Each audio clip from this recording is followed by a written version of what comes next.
Picture Jane Austen. You likely imagine polite tea times, empire waist dresses, and gentle courtship. You picture a quiet, well-mannered world where everyone behaves. But George Saintsbury saw something completely different. George Saintsbury was a prominent English literary historian and critic of the late 19th century. He argued that Austen was actually delivering covert, savage takedowns of her own society. He pointed out her unique brand of cynicism. She didn't yell or throw tantrums. Instead, she possessed a hyper-aware perception of what Saintsbury called the accepted hells beneath polite society. Compare her approach to someone like Jonathan Swift. Jonathan Swift was an Anglo-Irish author famous for his loud, biting political satires. Austen is much quieter, yet she takes an insatiable, ruthless delight in roasting and cutting up a fool. The strict rules of Regency decorum forbade direct insults. The Regency era was a period in early 19th century Britain bound by highly rigid etiquette and social class.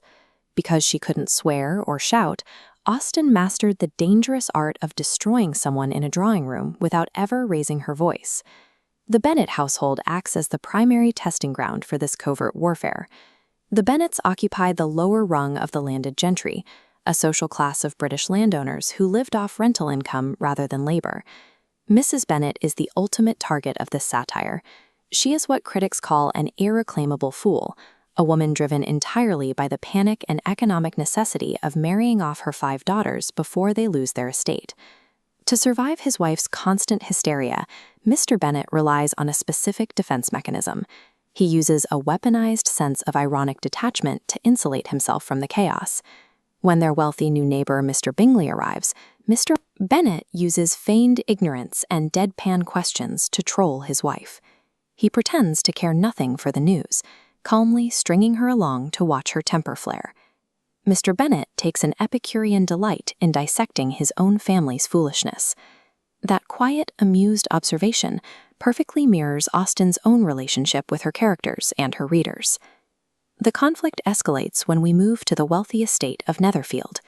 Netherfield Park is the massive, rented country manor that serves as the center of high society for the surrounding villages.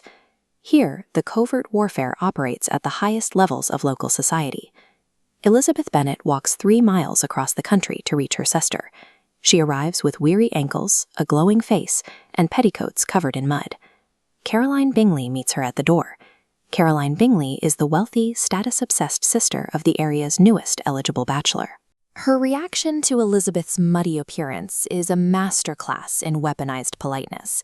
Caroline's polite dialogue expresses gentle concern, but the modern translation reveals the subtext, vicious, classist gatekeeping designed to make Elizabeth feel small.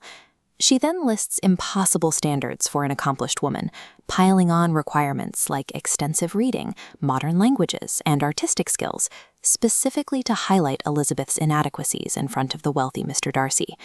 Elizabeth launches a brilliant counterattack. She uses logical deduction to point out that she has never actually seen a woman possess all those impossible qualities at once. She calls out their absurdity without using a single rude word. These polite drawing room debates serve a highly practical purpose. They are strategic battles for social dominance and economic survival, masked entirely by tea and pleasantries. Elizabeth Bennet is Austen's ultimate weapon. She entirely lacks the overly sensitive niceness that society demanded of young women in her era. We see this early on at the Meryton Assembly, a local public dance where families gathered to socialize and find potential matches. There, the immensely wealthy Mr. Darcy publicly snubs Elizabeth, declaring her merely tolerable to look at. A standard 19th century heroine would have burst into tears or fainted at this public devastation. Elizabeth reacts by laughing. She immediately repeats his insult to her friends, turning his immense arrogance into a running joke. She completely neutralizes his social power by refusing to take him seriously. Elizabeth possesses absolute fearlessness. Her unique refusal to be bullied by rank, wealth, or powerful men is the exact mechanism that upends the entire social hierarchy.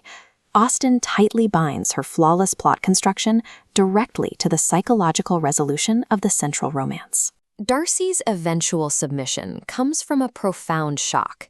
He is a pampered man who suddenly encounters a woman completely immune to his enormous status. Elizabeth's sharp wit acts as a psychological mirror. She forces Darcy to examine his own unregenerate pride and recognize the flaws in his privileged worldview. Pride and Prejudice serves as a timeless survival guide. It teaches you exactly how to navigate hypocrites and rigid social structures while keeping your dignity intact. Jane Austen's enduring genius is her ultimate lesson. True power comes from authentic self-awareness, an active mind, and the fearless ability to laugh at a world full of fools.